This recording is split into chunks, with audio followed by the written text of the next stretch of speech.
open our Bible on Psalms 18, verse 35. Praise the Lord.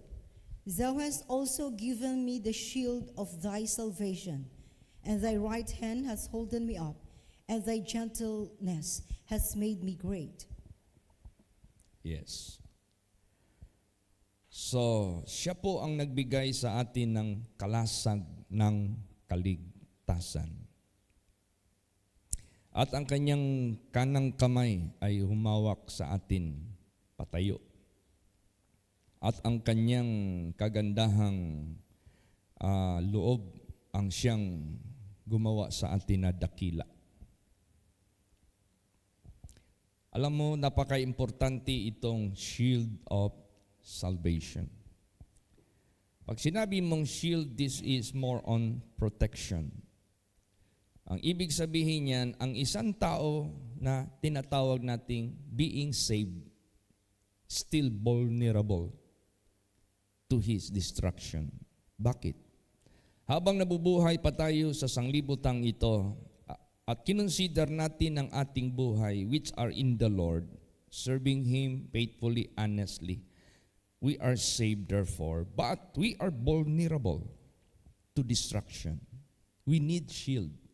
We need protection.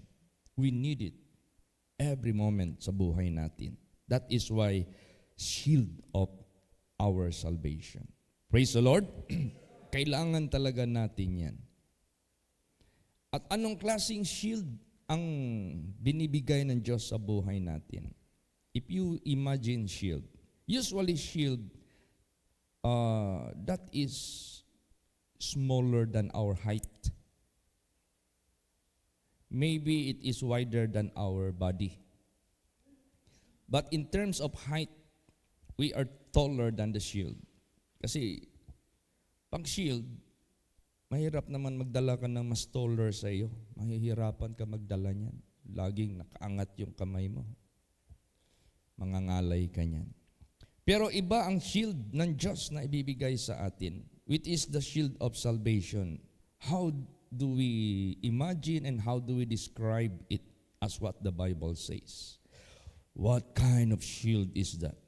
Is that as the shield most of the soldiers, most of the policemen have? Yan ba? Yung ang iba square, ang iba circle, ang iba oblong, ang iba-ibang klaseng disenyo. Basahin natin, let us tunghayan natin anong klaseng shield nito. Psalms 5 verse 12. Praise the Lord. For thou, Lord, wilt bless the righteous, with favor wilt thou compass him as with a shield. Compass him. What do you know? Compass him as a shield. With favor wilt thou compass him as with a shield. You know what is compass? Palibot. Yung nakapalibot sa iyo. Naranasan namin ito.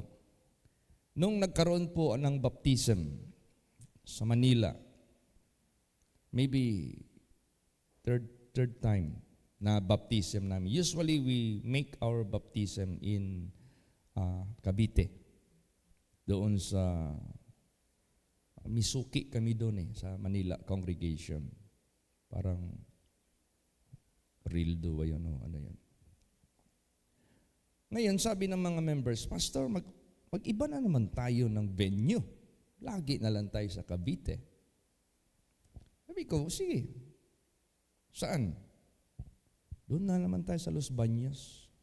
Marami daw doon. We don't have any fixed destination. Basta nag-arkila lang kami ng jeep. Parang dalawa kami na jeep na saraw. Sa kakahanap namin, alam mo saan kami napadpad? Doon sa Maria Makiling Falls. And Maria Makiling Falls, that is, according to the history of our country, that is haunted place. Nagkaroon akong membro doon na naniniwala pa sa superstitious, kung tawagin.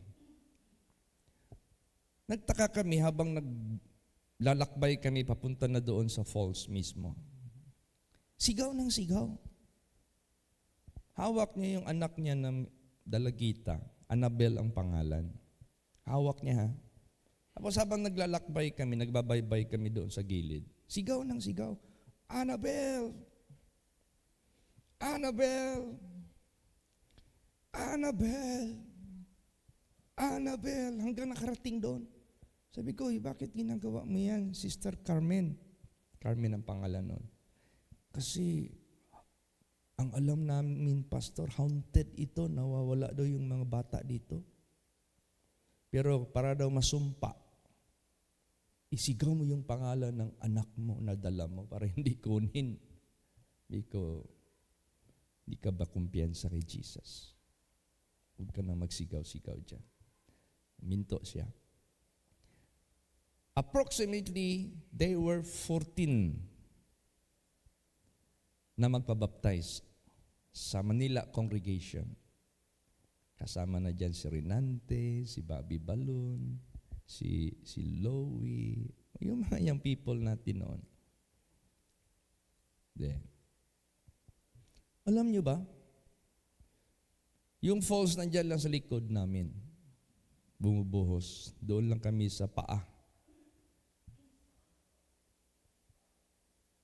Ano ang nakita sa pangitain? Sila na mga nabautismohan ko, nagtabi na, nanginginig na, nangangatog na sa lamig. Kasi pag yung falls nahuhulog doon sa bottom, yung mist ng tubig, gumaganon. Parang air condition. Tapos hangin pa. Ang lamig talaga. Nangangatog na sila. 14 yung aking bautismohan individually. Kung meron mang mangangatog doon, dapat ako, kasi babad ako all the way, all the time, doon sa tubig during that baptism. But to God be the glory. Hallelujah. Hindi man lang ako naginaw. Nagtaka ako. Pagtingin ko sa kanila, nakapatong na sila sa bato, alam mo, ilog eh. Nakapatong na sila kung saan-saan. Mangangatog na sila, namumutla na sila. Yung pala. At hanggang umuwi kami, walang galos, walang nadulas, walang nawala, complete pa rin kami. Yung pala nakita sa pangitain, mula sa langit, merong mga angels na nagdala ng shield na nagpalibot from heaven hanggang sa lupa, hanggang na pasok kami doon sa tube. Parang tube na siya. Yung mga angels na may hawak ng mga shield na paikot from heaven down to the ground of the earth, wherein we are being found inside. Nandoon kami sa loob, malaking diameter eh. We are all safe. Kaya pag ang Diyos magligtas sa atin, kahit haunted place pa yan, God can protect us with a shield of salvation. Praise the Lord. Ganun. Kaya sa buhay natin, napakapalad natin that we have a God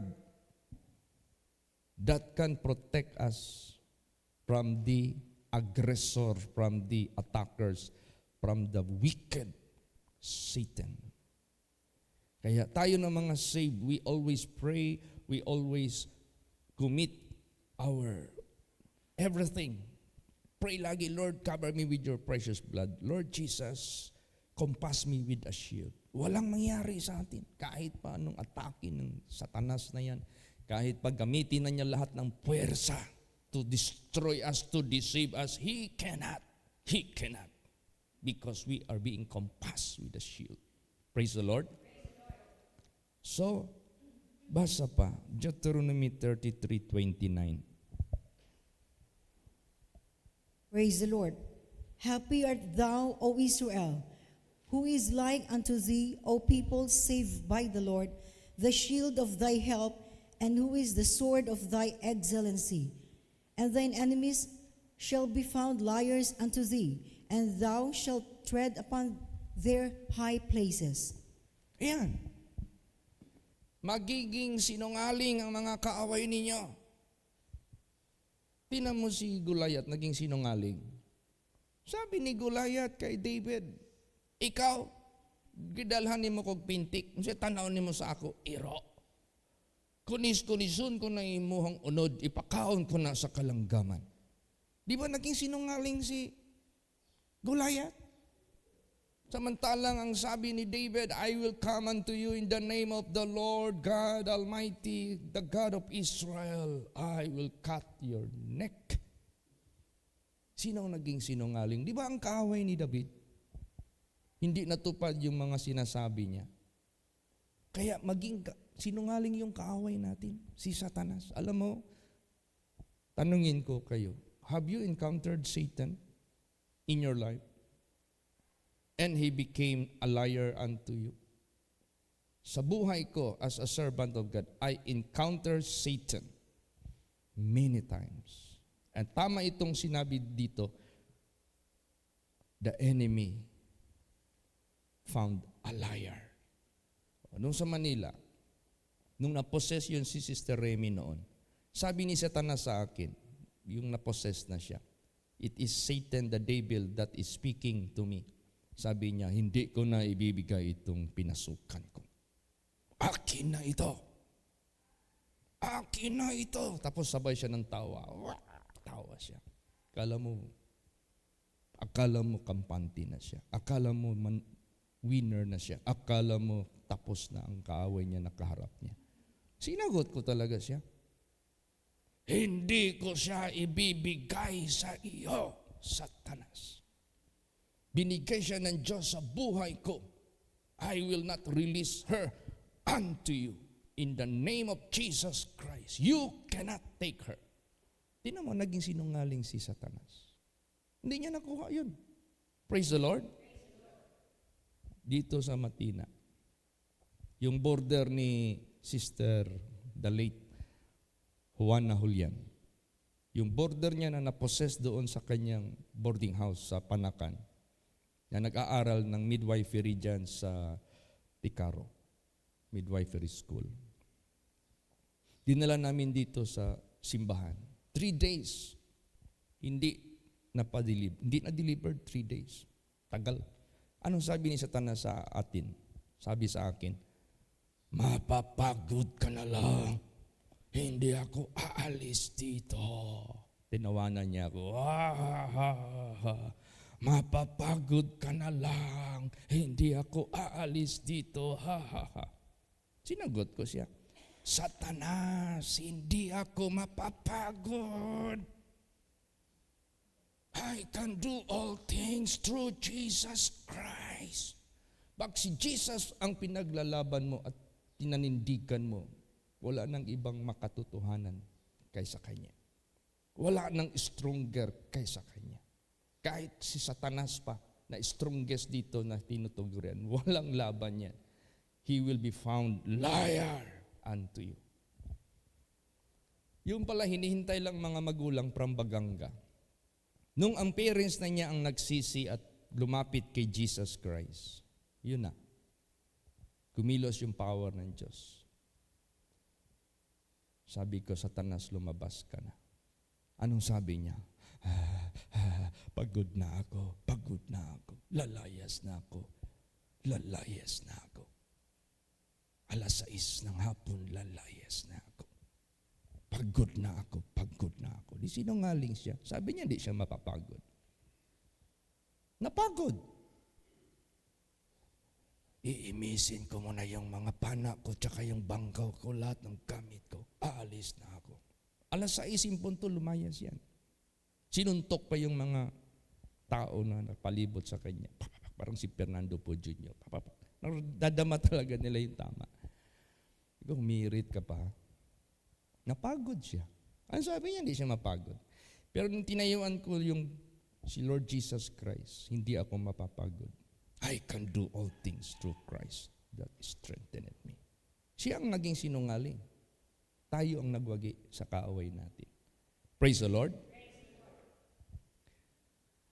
Basahin pa natin Psalm 17 verse 7. Praise the Lord. Show thy marvelous loving kindness, O thou that savest by thy right hand, them which put their trust in thee from those that rise up against them.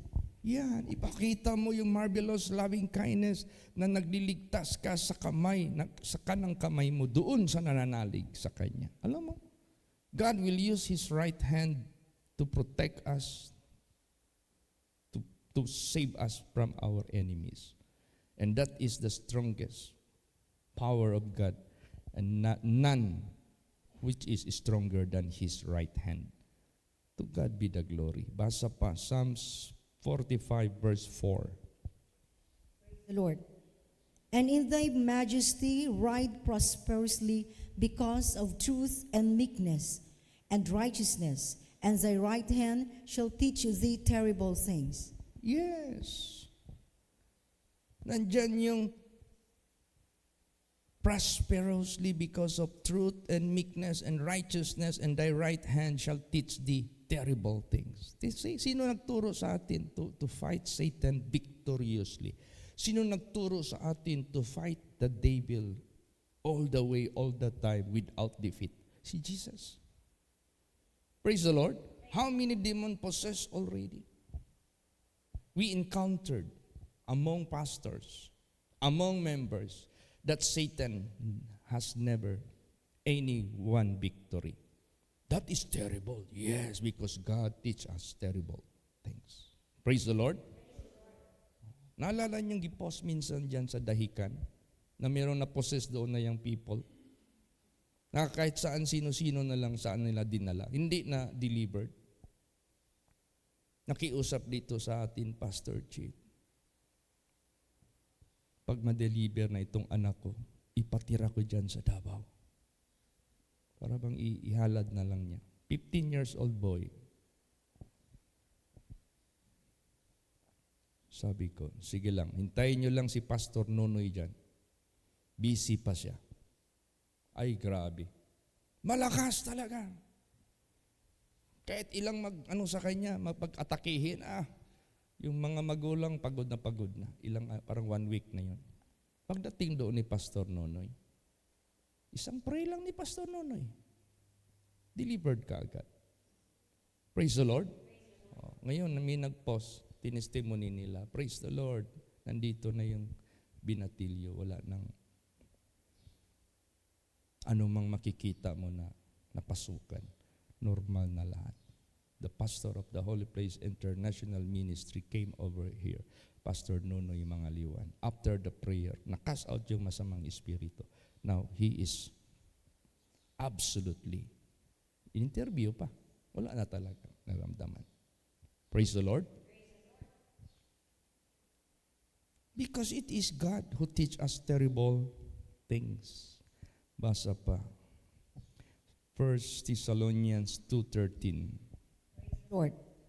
For this cause also thank we God without ceasing, because when ye received the word of God, which ye heard of us, ye receive it not as the word of men, but as it is in truth, the word of God, which effectually worketh also in you that believe. Yes. Effective itong word of God na ating binibigay. Hindi ito sabihin natin panggitik-gitik lang na sa mga kilikili sa pagdalunggan sa mga tao para mo-believe sila nato. No, this is not enticing words of man's wisdom, but this is demonstration of the Spirit and of the power of God to those who will believe. This is effectual, effective. Praise the Lord. Ayan si Pastor Lito nandoon umuwi na.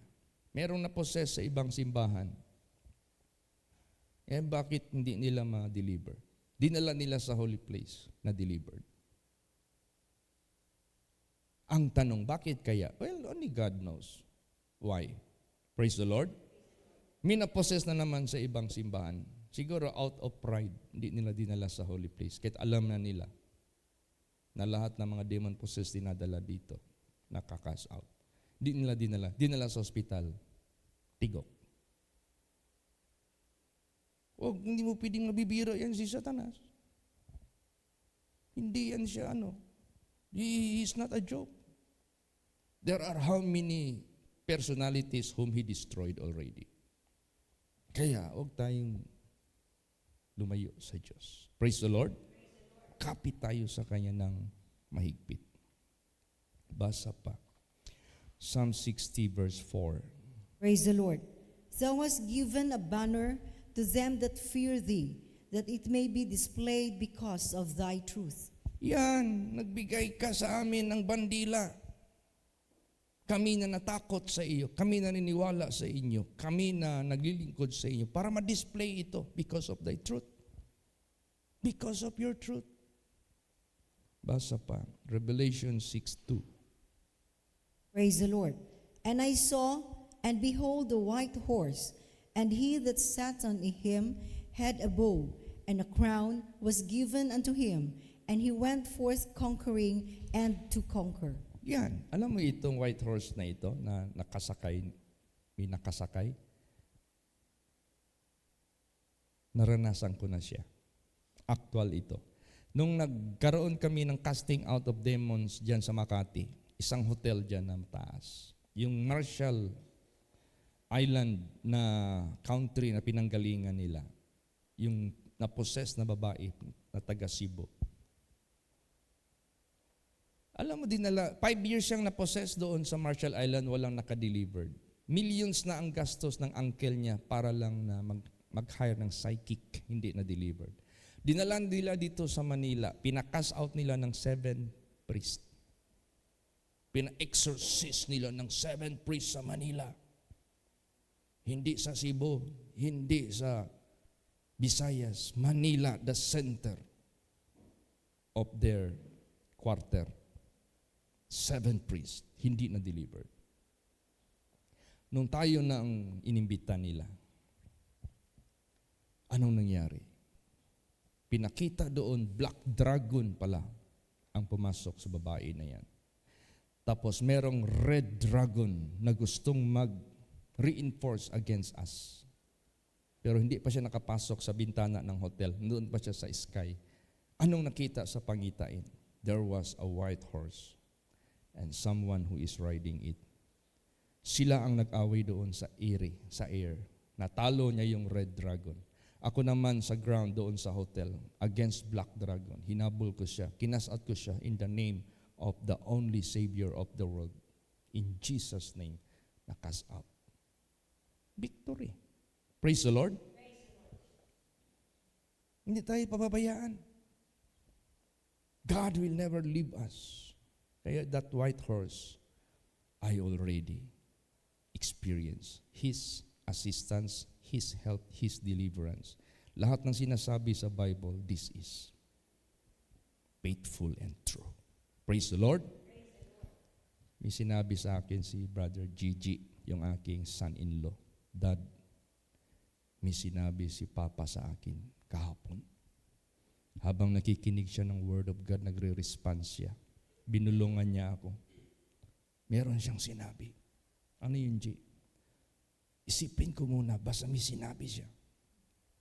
Sabi ko, ano nga yun? Isip ng isip siya. Ay, ito pala. Sabi ng Papa ko, alam mo, G, yung mga sinasabi ni Pastor, alam ko, experience niya yan. Na-feel daw niya lahat ng mga testimonies ko, actual na experience ko. Tama siya. Tama. Because the Word of God is effective. Praise the Lord. Lahat ng testimonies natin, this is not fabricated. How could you make fabricated stories? If you tell it from year to year, it will change. But if you experience it in actual, even how many decades, pag sabihin mo yan, it will never change. Same, dahil actual mong naranasan. Praise the Lord. Tingnan mo yung mga korte, how they catch the liar. Pag nagbabago yung statement mo, you are not telling the truth. Di ba? Kaya, pasalamat tayo sa Diyos. We have genuine and true God that will shield us. And He will be with us, and He will conquer and still to conquer. There is no such fading away of His strength. Last verse, Revelation 19:11. Praise the Lord. And I saw heaven opened, and behold, a white horse, and he that sat upon him was called Faithful and True, and in righteousness he doth judge and make war. Yan, yung white horse na yan. Praise the Lord.